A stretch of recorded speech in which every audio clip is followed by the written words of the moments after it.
ሰላም ነሰቂታ ወገን ዩቲዩብ ተኸታተልቲ ቤተሰበን ካድሕና መጽኹም ቤተሰብ ዘይኾንኹም ላይክ ሰብስክራይብ ምግባር ቤተሰብ ኾኖ ርእይትኹም ኾነ ኣስተያየትኹም ኣይፈልየኒ።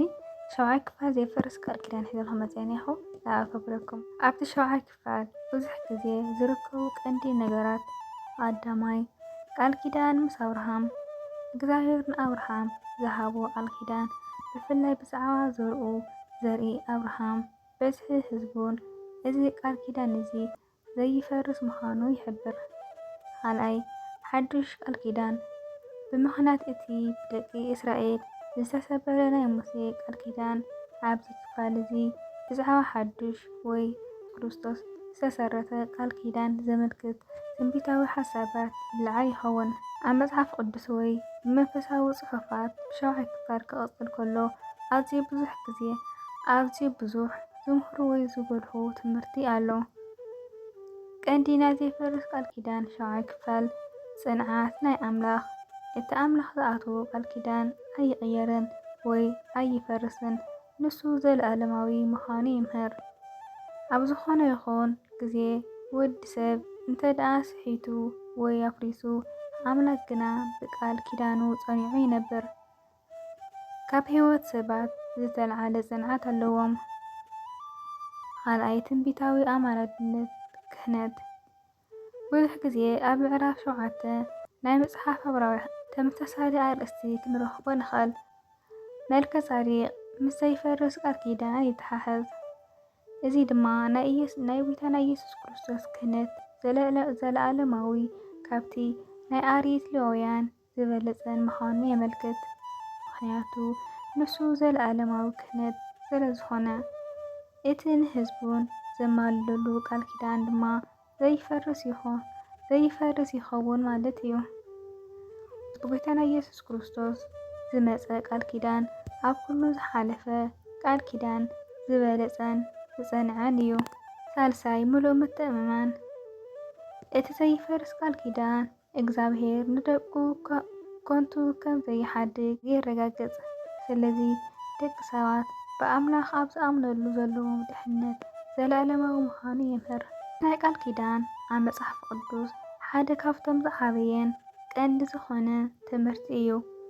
ጽንዓት ቃል ኪዳን ማለት እቲ እግዚኣብሔር ምስ ሰባት ዝኣተወ ውዕል ወይ ስምምዕ ቃል ኪዳን ክቡር፣ ዘይፈርስ፣ ዘይቕየርን ዘለኣለማዊ ምዃኑ ማለት እዩ።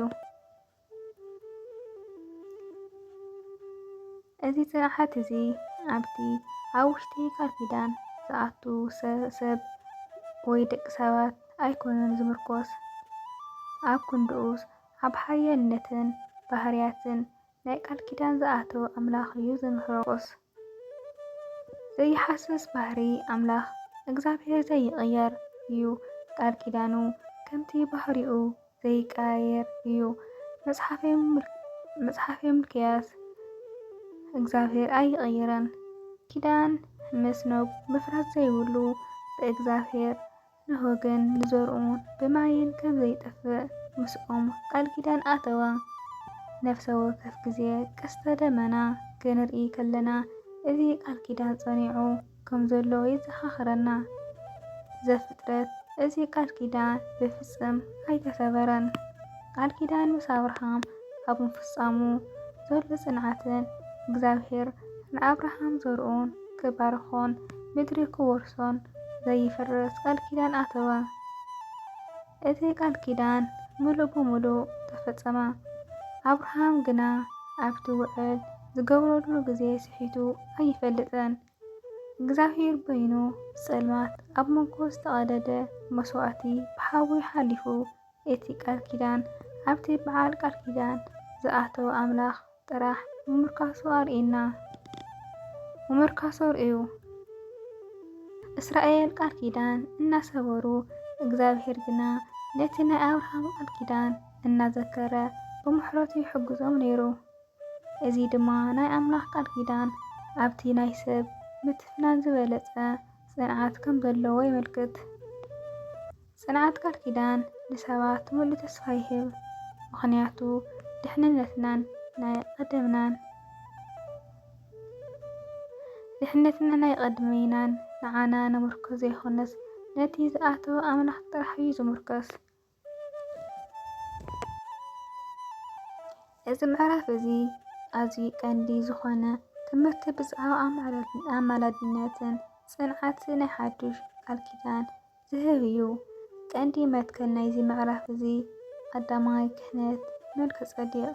እቲ ጸሓፊ ዕብራውያን ንኢየሱስ ክርስቶስ ምስቲ ኣብ ፍሉይ ኪዳን ዘሎ ክህነት ሌዋውያን ዘይኮነስ ምስ መልከ-ጼዴቅ ይዛምዶ። መልከ-ጼዴቅ ብዘይ ወለዱ ኣቦን ኣደን ዘይብሉ ብዘይ መጀመርያ መዓልትን መወዳእታን ዘመንን ገሊጹ ኣሎ። እዚ ድማ ዘለኣለማዊ ክህነት ንዘለዎ ንኢየሱስ ክርስቶስ የመልክት። ካልኣይ ናይ ክህነት ምቅይያር ዕብራውያን ብሕጊ ኦሪት ዝነበረ ክህነት ኣብ ዓሌታዊ ዝመርኮሰ ሰባት ናይ ፍጹምና ክመጽእ ስለ ዘይኽእል ክቕየር ግድነት ኮይኑ፣ መድሓኒና ኢየሱስ ክርስቶስ ኣብ ዓሌት ይሁዳ ኮይኑ ኣብ ሌዊ ዘይኮነ ብሓይልን ብስልጣንን ዘይፈርስ ህይወት ኣባና ኣምጺኡ። እቲ ናይ ኦሪት ቃል ኪዳን ድኹም ስለ ዝነበረ ሓዱሽ ዝበለጸ ቃል ኪዳን ንክመጽእ ነበሮ። ሳልሳይ ጽንዓትና ዘይፈርስ ቃል ኪዳን ብኢየሱስ ክርስቶስ ዕብራውያን መድሓኒና ኢየሱስ ክርስቶስ ካህን ዝኾነ ብመሓላ እዩ። ብመሓላ እግዚኣብሔርን እቲ ናይ ሌዋውያን ክህነት ግን ብመሓላ ኣይተጀመረን። ምኽንያቱ መሓላ ድማ ምፍራስ ዘይብሉ ጽንዓት ከም ዘለዎ የርኢ።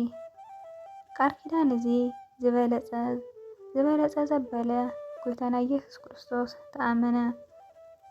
ምኽንያቱ ዘለኣለማዊ ክህነት ኢየሱስ ክርስቶስ ኣብ ሞት ስለ ዝሰዓረ ክህነቱ ዘይፈርስን ዘይሓልፍን እዩ።